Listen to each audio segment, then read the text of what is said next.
Here we are at the Columbus Circle. This is where we left off, I believe. Center back, sir. No, thank you. And the statue?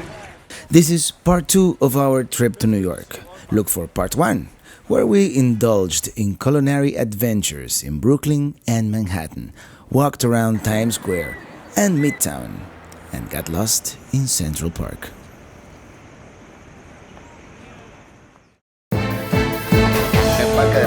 From Dusseldorf, Germany. The Grand Canyon, Disney World.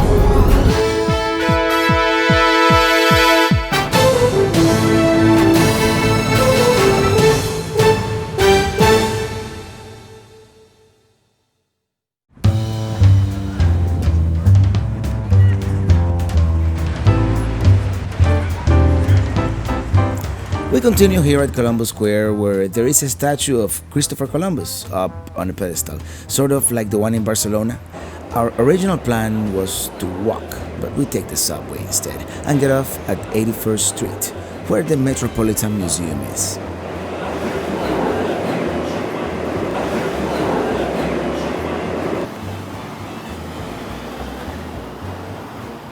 However, we make a grave navigational error and end up in the 79th Street Traverse, thinking it will lead us into the park. Instead, it just leads us through the park. We emerge on the Upper East Side, home to the most expensive real estate in the city.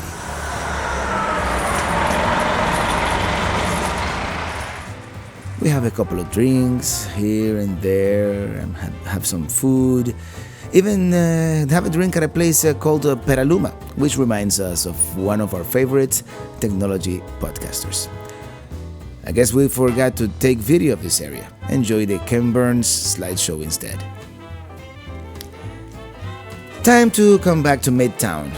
The best way is definitely the subway, once you learn how to use it. We take the number 6, and a few stops later, we emerge in Grand Central Station.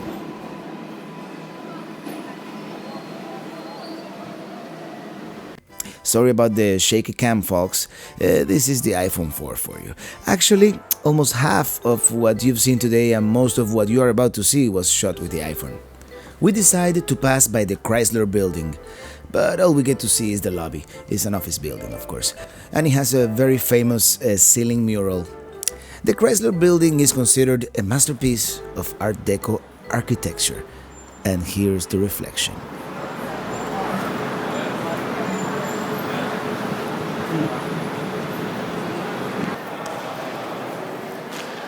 Grand Central Station, or more accurately, Grand Central Terminal, is another one of New York's great tourist attractions. It is the largest train station in the world, with 44 platforms.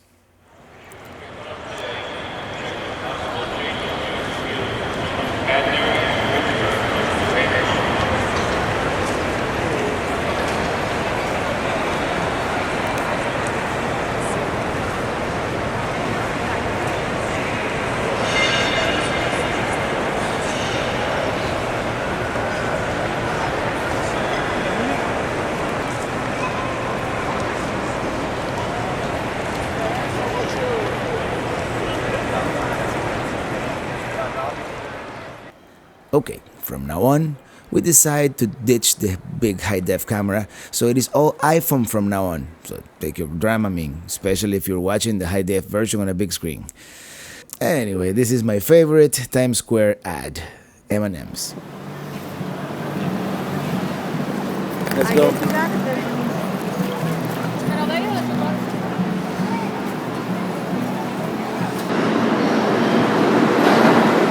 Okay, it is time to eat again. This time we take the subway to the East Village, to an Ukrainian place called Veselka.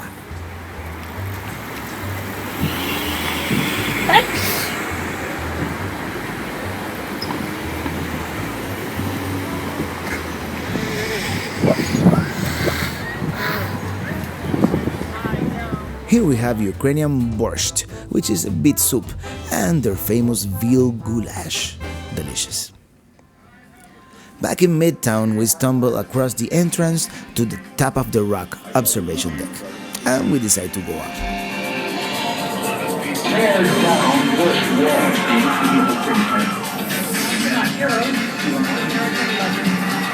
Welcome to the Top of the Rock. There is one reason this observation deck is better than the one in the Empire State, and that is because you can actually see the Empire State from here. They have this weird room with lights. Yo he oído nada de esto.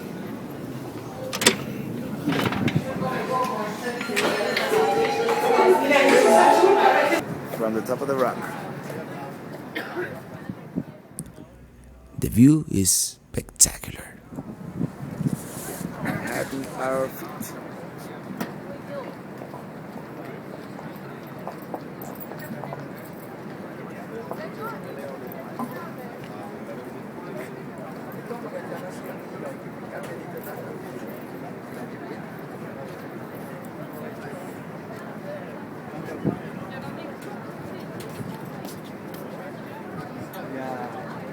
The lights and sound on this room supposedly react to your movement and follow you. Didn't really notice that. It's nice though.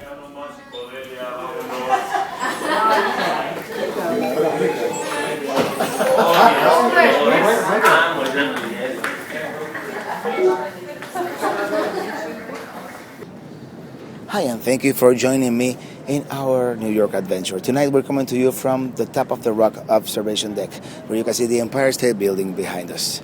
As always, from New York City, thank you for watching and enjoy your travels. Forget I said that, we're not done yet. And what goes up must go down.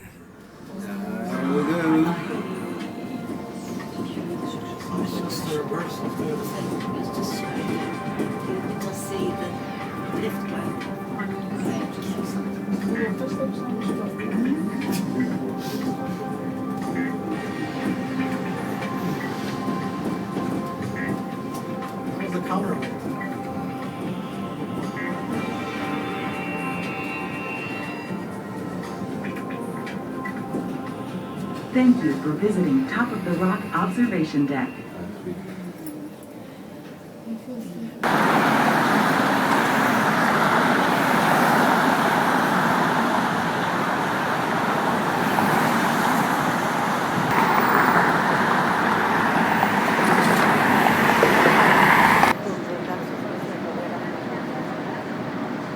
One more time we pass by Times Square on our way to the hotel and visit Havana Central for the last mojito.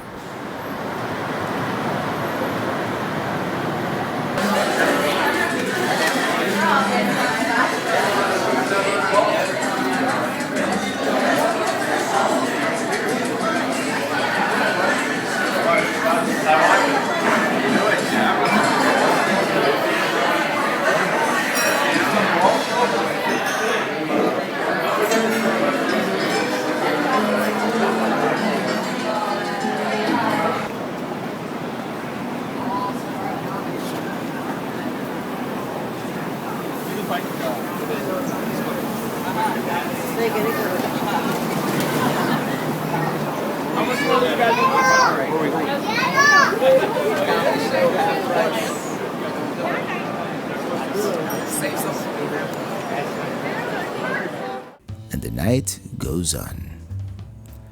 Yeah, this is the last time you're going to see Times Square, I promise.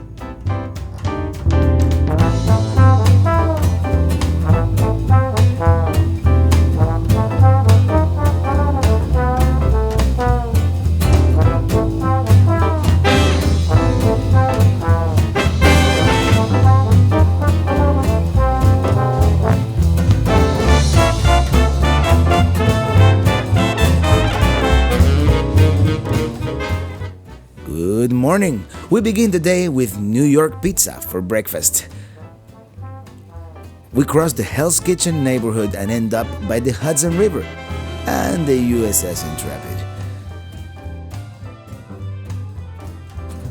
We come back to Midtown and take the subway to downtown.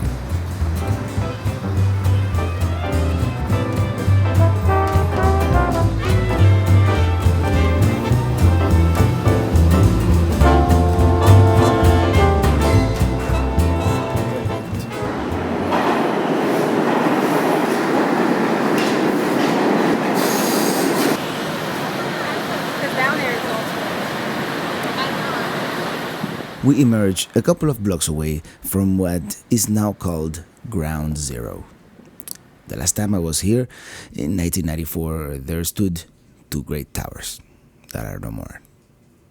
A couple of blocks away, there is an eternal flame and the remains of one sculpture to honor those who lost their lives on September 11th, 2001.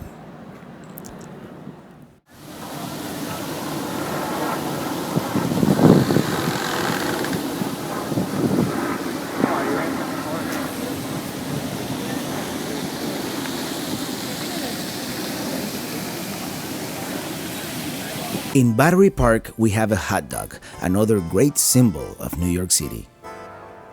There is also a World War II memorial close by.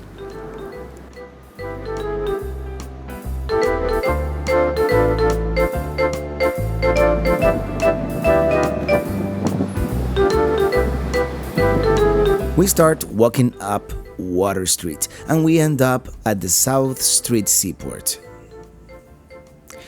The area looks a little like a tourist trap, but don't get me wrong, it is nice. Lots of restaurants, bars, and it offers a great view of the Brooklyn Bridge on the East River and Brooklyn, where we had brunch 2 days ago.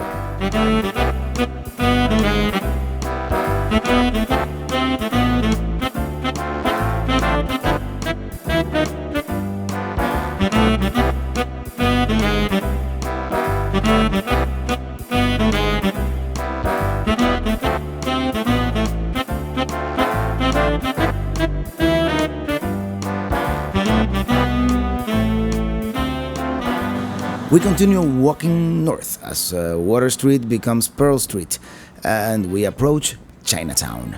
And let me tell you, I had never been here and I was surprised. I thought it would just be a gimmick for tourists, but it isn't. All of a sudden, everybody is Chinese or at least of Oriental descent and they are actually speaking the language. The street signs are bilingual.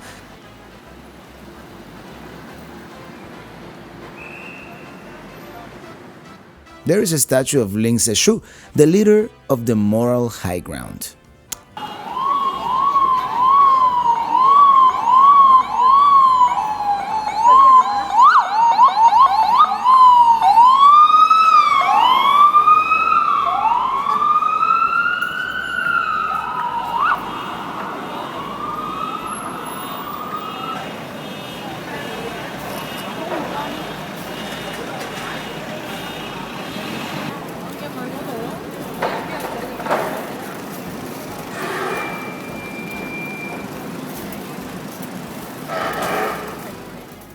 You can see it in the video, but the guy driving the mail truck is actually Chinese. Couldn't catch it on time. Street markets selling Chinese spices and food all over the place. Then a couple of blocks away in the middle of all this, it's Little Italy.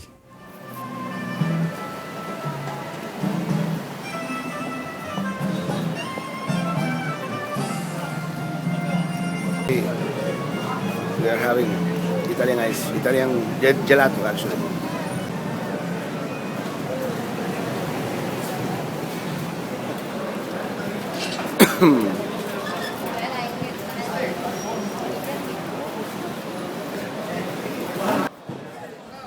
Even the fire hydrants are painted in the colors of the Italian flag.